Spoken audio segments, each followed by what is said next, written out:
The WHO has been saying vaccinate, vaccinate, vaccinate. What are we finding in India? Actually, vaccinations have come down in the last month. There's a shortage of vaccines.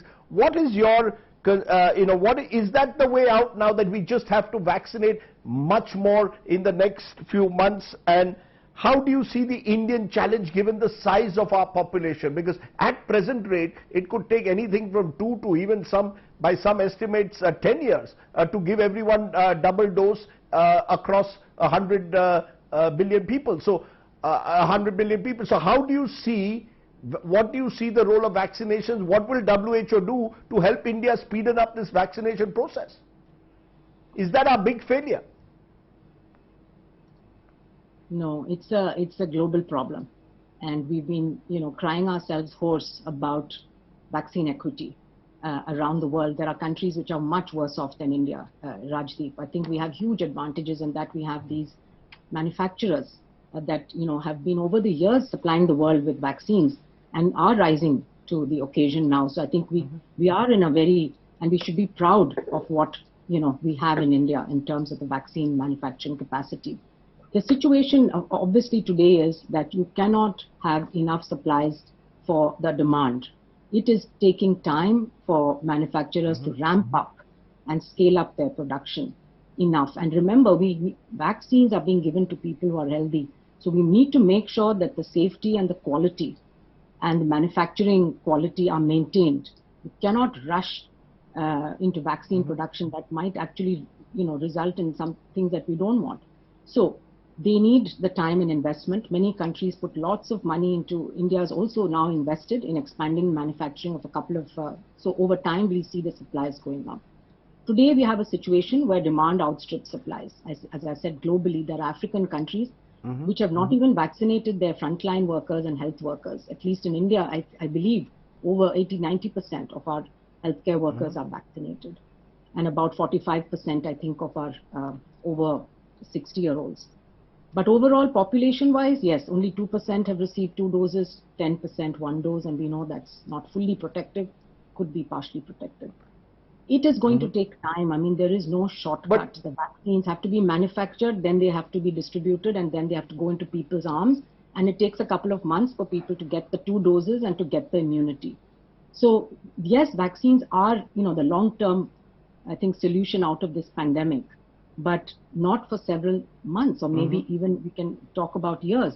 And that's why we need to prepare for all the other things we need to do in the meantime as we scale up vaccination. But does it worry you that there are people in India, even after taking the double dose vaccine, who are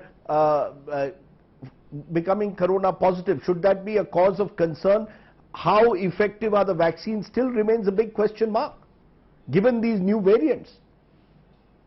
I wouldn't worry about that too much, Rajdeep. The data that's emerging from countries which have scaled vaccines are showing that they have a huge protective effect, particularly on severe disease and hospitalization.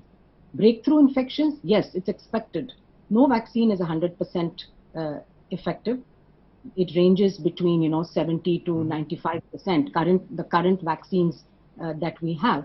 So it's expected that there will be breakthroughs, and we have to track now to see whether the variants are actually causing more of the breakthrough infections. But even if that is the case, the vaccines which are currently approved will protect the majority of people against getting severely ill. You may still get the infection, but it will prevent you from landing in that ICU. But as you said, the vaccination process could take time. Till then, is lockdown the only solution the moment cases rise? Tamil Nadu has declared lockdowns. We've got Karnataka lockdowns. Different parts of India are declaring lockdowns. Has the time come, you think, as Dr. Fauci has suggested to an Indian newspaper, that India needs a 2-week lockdown, India needs a 1-month lockdown? Are the various suggestions being mooted? Do you agree with that? Time has come for a national lockdown, not just localized lockdowns? It's a very difficult question, and I can see why it's hard, for policy makers, because on the one hand, India is such a huge and heterogeneous country, and looking at the data, I know that there are about 240 or 50 odd districts which currently have a test positivity rate of over 10%. many districts still have a test positivity rate of less than 5%, provided they're doing enough testing. So while a national lockdown could give some time in the sense that it would break these chains of transmission by stopping people from really moving around anywhere, giving some breathing time for the health system to prepare itself again. So what they called a circuit breaker in the UK last year, where they went into a complete shutdown for a couple of weeks.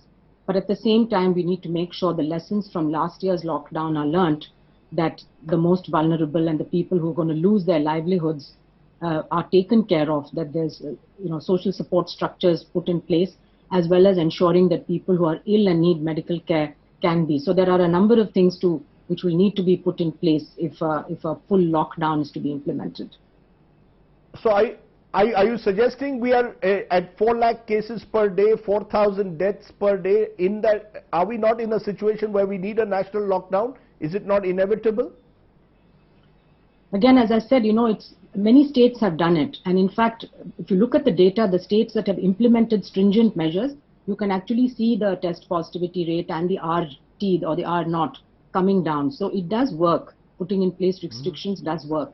So whether it's done, state by state or at the national level, I think that's something that probably needs to be discussed, amongst the leaders and then a decision taken. But really it helps. It does help to cut transmission.